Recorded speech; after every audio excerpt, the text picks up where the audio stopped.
Entity framework உடைய 5வது வகுப்பில் இருக்கிறோம். இந்த கிளாஸில் entity framework 6 plus .NET framework plus code first approach plus Oracle database இந்த காம்பினேஷனில் எப்படி ப்ரோக்ராமிங் பண்ணுறது அப்படின்னு சொல்லி பார்க்க போகிறோம். இந்த டெமோவை ஸ்டார்ட் பண்ணுறதுக்கு முன்னாடி Visual Studio, Oracle database plus SQL developer, அடிஷ்னலாக Oracle developer tools for Visual Studio இந்த ப்ரீ ரிக்வசிட் எல்லாமே உங்கள் சிஸ்டமில் இருக்குதா இல்லையான்னு சொல்லி செக் பண்ணிக்கோங்க. இது எல்லாமே இருந்தால் மாத்திரம்தான் இந்த டெமோவை பண்ண முடியும். விண்டோஸ் சர்ச்சில் போயிட்டு விஷுவல் ஸ்டுடியோன்னு சர்ச் பண்ணி விஷுவல் ஸ்டுடியோ ஓப்பன் பண்ணிக்கோங்க.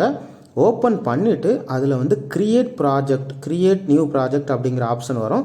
அதை செலக்ட் பண்ணி விண்டோஸ் ஃபார்மை க்ரியேட் பண்ணுற ஆப்ஷனை செலக்ட் பண்ணிவிட்டு நெக்ஸ்ட்டுன்னு கொடுத்துக்கோங்க. சரிங்களா? அப்படி கொடுத்த பிறகு project name Oracle_code first_EntityFramework 6_.NET அப்படின்னு சொல்லி ப்ராஜெக்ட் நேமை செட் பண்ணிக்கலாம். சரிங்களா? செட் பண்ணிவிட்டு சொல்யூஷன் நேம் எதையுமே மாற்றலாம், அப்படியே வச்சுக்கிறேன். ஃப்ரேம்வொர்க் நேம் வந்து .NET ஃப்ரேம்வொர்க் 4.7.2 செலக்ட் பண்ணிவிட்டு கிரியேட் அப்படின்னு சொல்லி கொடுக்குறேன். சரிங்களா? இப்போ ப்ராஜெக்ட் கிரியேட் ஆகுது. ப்ராஜெக்ட்டு இப்போ கிரியேட் ஆகிடுச்சு. கிரியேட் ஆன அப்புறம் நம்ம என்டிட்டி ஃப்ரேம்வொர்க் அப்படிங்கிறதுனால அதுக்கான பேக்கேஜஸை நக்கெட் பேக்கேஜ் மேனேஜர்லேருந்து இன்ஸ்டால் பண்ணணும். சரிங்களா? ப்ராஜெக்டில் ரைட் கிளிக் பண்ணி நக்கெட் பேக்கேஜ் மேனேஜரை ஓப்பன் பண்ணிக்கோங்க. சரிங்களா? ஓப்பன் பண்ண பிறகு அதில் Oracle என்டிட்டி ஃப்ரேம்வொர்க் அப்படின்னு சொல்லி சர்ச் பண்ணுங்கள். ப்ரௌஸில் போயிட்டு Oracle என்டிட்டி ஃப்ரேம்வொர்க் அப்படின்னு சொல்லி சர்ச் பண்ணுறேன். வரக்கூடிய ஆப்ஷன்ஸில் Oracle.ManagedDataAccess.EntityFramework அப்படிங்கிற பேக்கேஜஸ் செலக்ட் பண்ணி வேர்ஷன் வந்து 19.3.0 அப்படிங்கிறத கொடுத்து இன்ஸ்டால்னு கொடுக்குறேன். சரிங்களா?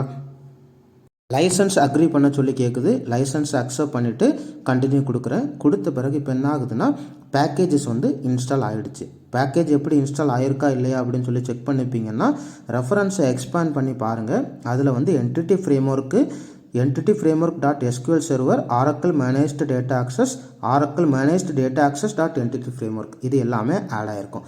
இப்போ நம்மளுக்கு தேவையான பேக்கேஜஸை இன்ஸ்டால் பண்ணியாச்சு.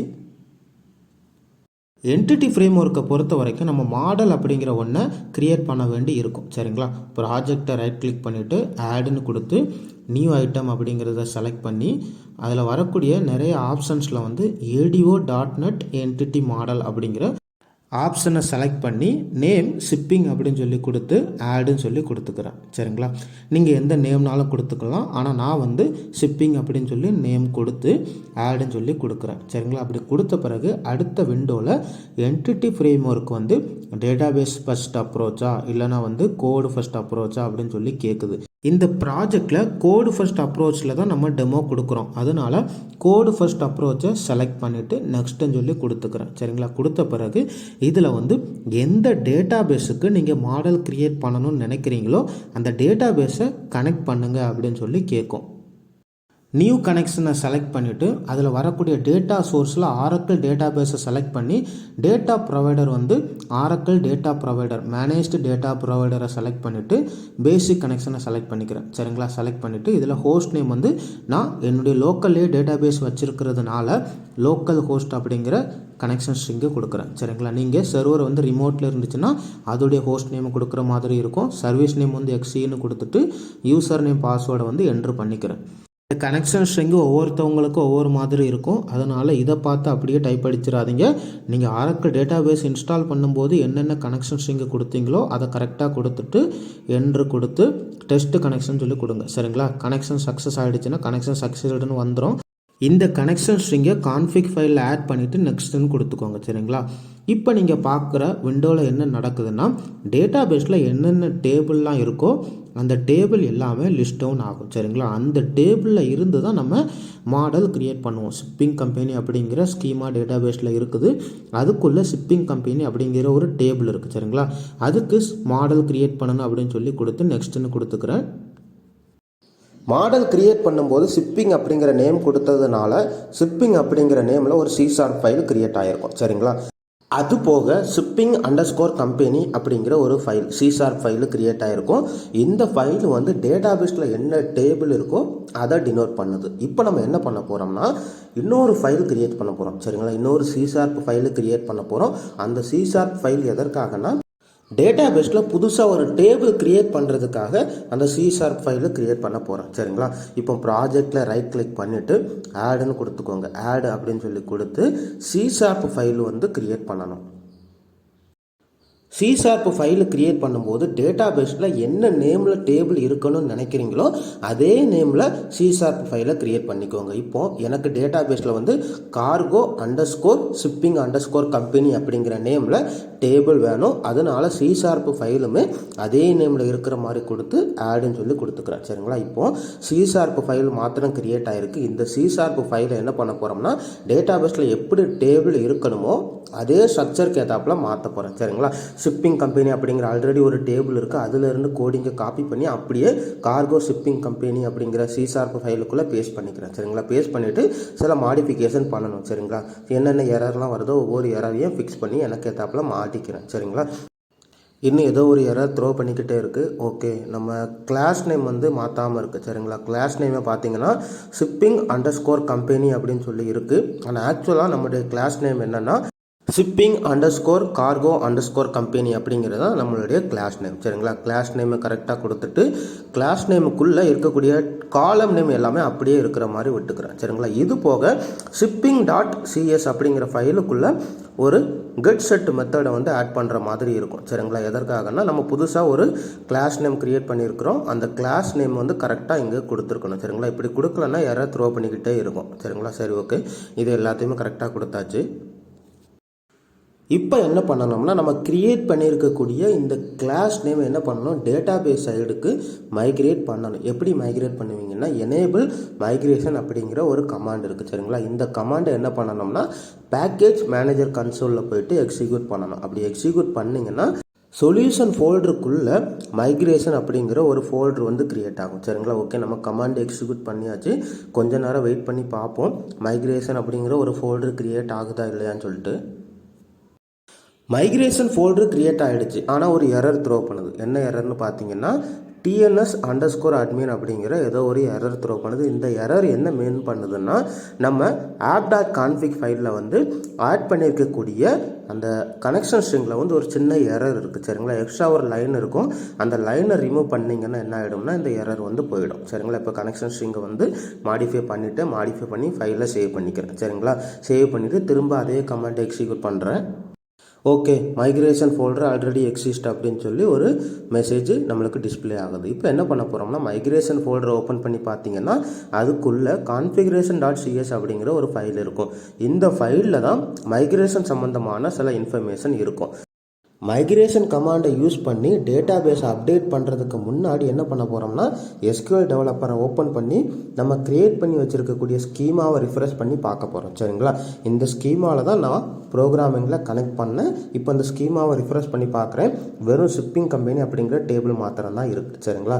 இது ஒரு சின்ன வெரிஃபிகேஷனுக்காக செக் பண்ணி பார்த்துக்கிறோம். சரிங்களா? இப்போ என்ன பண்ண போகிறோம்னா இன்னொரு கமாண்டை எக்ஸிக்யூட் பண்ண போகிறோம். அதாவது add migration create cargo table அப்படிங்கிற ஒரு கமாண்டை எக்ஸிக்யூட் பண்ணுறேன். இது ஆட் மைக்ரேஷன் அப்படிங்கிறது கமாண்டு, கிரியேட் கார்கோ டேபிள் அப்படிங்கிறது மைக்ரேஷன் மெசேஜ். சரிங்களா? இது எல்லாத்தையும் கொடுத்து என்ட்ரு கொடுத்துக்கிறேன். இப்படி கொடுக்கும்போது மைக்ரேஷன் ஃபோல்டருக்குள்ளே இன்னொரு ஃபைல் கிரியேட் ஆகும். சரிங்களா? இன்னைக்குள்ள டேட் டைம் ஸ்டாம்போட சேர்த்து நம்ம கொடுத்துருக்கக்கூடிய மைக்ரேஷன் மெசேஜும் சேர்த்து ஒரு ஃபைல் கிரியேட் ஆகும். சரிங்களா? அந்த ஃபைலை நீங்கள் ஓப்பன் பண்ணி பார்த்தீங்கன்னா என்னென்ன டேபிள்லாம் டேட்டாபேஸ் சைடு கிரியேட் ஆகணுமோ அதுக்குண்டான ஸ்கிரிப்ட் வந்து அது ஃபைலுக்குள்ளே இருக்கும். மொதல் ஸ்கிரிப்டை பார்த்தீங்கன்னா கார்கோ ஷிப்பிங் கம்பெனி அப்படிங்கிற ஒரு டேபிள் கிரியேட் பண்ண சொல்லி ஒரு ஸ்கிரிப்ட் கொடுத்துருக்குறோம். சரிங்களா? அந்த ஸ்கிரிப்டை நல்லா வாசித்து பார்த்தீங்கன்னா டேட்டாபேஸ் சைடு எந்த டேபிள் நேம் இருக்கணும், என்னென்ன காலம்லாம் இருக்கணும், எது பிரைமரி கீ அப்படிங்கிற எல்லா இன்ஃபர்மேஷனும் அதில் தெளிவாக மென்ஷன் பண்ணியிருப்போம். சரிங்களா? அதை நல்லா நீங்கள் வாசித்துக்கோங்க. அதுக்கப்புறம் கீழே பார்த்தீங்கன்னா ஷிப்பிங் கம்பெனி அப்படிங்கிற ஒரு டேபிள் வந்து கிரியேட் பண்ண சொல்லி கொடுத்துருக்கோம். ஆல்ரெடி டேட்டாபேஸ் சைடு அந்த டேபிள் இருக்குது. அதனால் அதை ரிமூவ் பண்ணிக்கலாம். சரிங்களா? அதை ரிமூவ் பண்ணிவிட்டு சேவ் பண்ணிக்கோங்க. ஆரக்கிள் டேட்டாபேஸில் எக்ஸ்ட்ரா ஒரு சின்ன சேஞ்சஸ் பண்ண வேண்டி இருக்கும். shipping.cs அப்படிங்கிற ஃபைலை ஓப்பன் பண்ணி பார்த்தோம்னா அதுக்குள்ளே ஆன் மாடல் கிரியேட்டிங் அப்படிங்கிற வாய்டு மெத்தட் இருக்கும். சரிங்களா, அந்த வாய்டு மெத்தடில் வந்து எக்ஸ்ட்ரா ஒரு சின்ன லைனை வந்து ஆட் பண்ணணும்.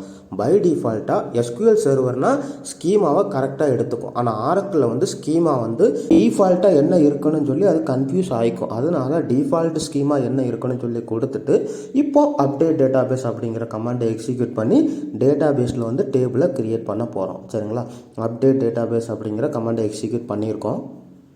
கமாண்ட் எக்ஸிக்யூட் ஆகிடுச்சு, ஆனால் ஏதோ ஒரு எரர் வருது. சரிங்களா, அந்த எரரை வந்து இப்போ நான் எந்த கன்சிடரேஷன்லையும் எடுத்துக்கிடாமல் எஸ்கியூஎல் டெவலப்பரில் போயிட்டு டேட்டாபேஸை ரிஃப்ரெஷ் பண்ணி பார்க்குறேன். டேபிள் வந்து கிரியேட் ஆகிருக்கா இல்லையான்னு சொல்லிட்டு பார்த்தீங்கன்னா கார்கோ ஷிப்பிங் கம்பெனி அப்படிங்கிற டேபிள் வந்து கிரியேட் ஆகிருக்கு.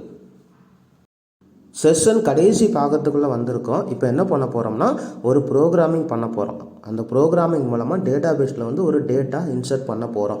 புதுசாக க்ரியேட் பண்ணியிருக்கக்கூடிய டேபிளில் வந்து டேட்டா இன்சர்ட் பண்ண போகிறோம். சரிங்களா, ஃபார்மை ஓப்பன் பண்ணிவிட்டு ஃபார்மில் வந்து டபுள் கிளிக் பண்ணிங்கன்னா ஃபார்ம் லோட் அப்படிங்கிற மெத்தடுக்குள்ளே என்ன பண்ண போகிறோம்னா ஒரு சின்ன ப்ரோக்ராமிங் ஆட் பண்ண போகிறோம். இது மூலமாக டேட்டாபேஸில் போய்ட்டு ஒரு டேட்டா இன்சர்ட் பண்ண போகிறோம். அதில் என்ன பண்ணுறேன்னா கார்கோ ஷிப்பிங் கம்பெனி அப்படிங்கிற வந்து ஆப்ஜெக்டை வந்து இனிஷியலைஸ் பண்ணுறேன். அதில் ஏதோ ஒரு எரர் த்ரோ பண்ணுது. கார்கோ _ஷிப்பிங் _கம்பெனி அப்படிங்கிற என்ன எரர்னு சொல்லிட்டு சக்கஸனை செக் பண்ணி பார்த்தா அதில் ஸ்பெல்லிங் மிஸ்டேக் இருக்குது. சரிங்களா, நார்மலாக கம்பெனிக்கு வந்து COM அப்படின்னு தான் வரும். ஆனால் நம்ம கொடுத்துருக்கிறது CAM அப்படின்னு சொல்லி கொடுத்துருக்கோம். சரிங்களா, அதனால கரெக்டான நேம் இருக்கிற மாதிரி மாற்றிக்கிறேன். சரிங்களா, கரெக்டான நேம் இருக்கிற மாதிரி மாற்றிட்டோம்னா எரர் வந்து போயிடுச்சு. சரிங்களா, போனதுக்கப்புறம் இப்போ கம்பெனி நம்பர் மாற்றனா மாற்றிக்கலாம், அதே நாள் இருக்கனாலும் வச்சுக்கலாம். ஆனால் நான் சின்னதாக மாற்றிக்கிறேன். சரிங்களா, கம்பெனி நம்பர் வந்து 1201 அப்படின்னு சொல்லி கொடுத்துக்கிறேன். கம்பெனி நேம் CMA/CGM அப்படின்னு சொல்லி கொடுத்து ஹெட் குவார்ட்டர்ஸ் வந்து ஃப்ரான்ஸில் இருக்குன்னு சொல்லி கொடுத்துக்கிறேன். சரிங்களா, கொடுத்துட்டு அதுக்கப்புறம் என்டிட்டி கனெக்ஷனை வந்து இனிஷியலைஸ் பண்ணணும். ஆனால் அந்த இனிஷியலைஸ் பண்ணுற இடத்துல பார்த்தீங்கன்னா என்டிட்டிஸ் அப்படிங்கிற எரர் வந்து த்ரோ பண்ணுது. எதற்காகனா நம்ம ஃபைல் கிரியேட் பண்ணும்போது ஷிப்பிங்னு சொல்லி கொடுத்துருக்குறோம். சரிங்களா, அதனால் ஷிப்பிங் சொல்லி மாற்றிட்டு அதுக்கப்புறம் கண்டெக்ஸ்ட் கனெக்ஷன் அதே மாதிரி அதுலேயுமே எரர் த்ரோ பண்ணுது. அதில் ரீநேம் பண்ணிக்கிறோம். சரிங்களா, கம்பெனி அப்படிங்கிறது ஸ்பெல்லிங் மிஸ்டேக்காக இருக்குது, அதை CAM அப்படின்னு சொல்லி கொடுத்துக்கிறேன். சரிங்களா, நீங்கள் கரெக்டான நேம் கொடுக்குற மாதிரி பார்த்துக்கோங்க. இப்போ நான் கொடுத்த நேமையே ஓகே அப்படின்னு சொல்லி வச்சுக்கிட்டு என்ன பண்ணுறேன்னா ப்ரோக்ராமிங்கை ஸ்டார்ட் பண்ணுறேன். பிரேக் பாயிண்ட் கரெக்டாக ஹிட் ஆகி கம்பெனி இன்ஃபோ இனிஷியலைஸ் ஆகுது, கண்டெக்ஸ்ட் கனெக்ஷன் ஓப்பன் ஆகுது, கார்கோ ஷிப்பிங் கம்பெனி அப்படிங்கிற ஆப்ஜெக்ட் வந்து ஆட் ஆகுது, கண்டெக்ஸ்ட் கனெக்ஷன் சேவ் ஆகுது. சரிங்களா, இப்போ நம்ம டேட்டாபேஸில் போயிட்டு அதாவது SQL டெவலப்பரை ஓப்பன் பண்ணி டேட்டா இன்சர்ட் ஆயிருக்கா அப்படின்னு சொல்லி செக் பண்ணி பார்த்தோம்னா கண்டிப்பாக ஒரு டேட்டா வந்து இன்சர்ட் ஆகிருக்கணும். சரிங்களா, இப்போ நாம் வெறும் இன்சர்ட் ஆப்ரேஷன் மாத்திரம் பண்ணி பார்த்துருக்குறோம். இது போக டெலிட் அப்டேட் செலக்ட் ஆப்ரேஷன்லாம் எப்படி பண்ணுறதுன்னு சொல்லி தெரிஞ்சுக்கணும்னா இதுக்கு முன்னாடி 3வது கிளாஸில் ஒரு வீடியோ போட்டிருக்கோம், அதை போய் பார்த்துக்கோங்க. சரிங்களா, இந்த கிளாஸில் EntityFramework 6 + .NET Framework + Code First Approach + Oracle Database இந்த காம்பினேஷனில் எப்படி ப்ரோக்ராமிங் பண்ணுறது அப்படின்னு சொல்லி தெளிவாக எக்ஸ்பிளைன் பண்ணியிருக்கிறோம். உங்களுக்கு புரிஞ்சிருக்கும்னு நினைக்கிறேன். ஏதாவது டவுட் இருந்துச்சுன்னா கேளுங்க. நமக்கு தெரிந்ததை கரிசனையுடன் கற்பிப்போம். நன்றி.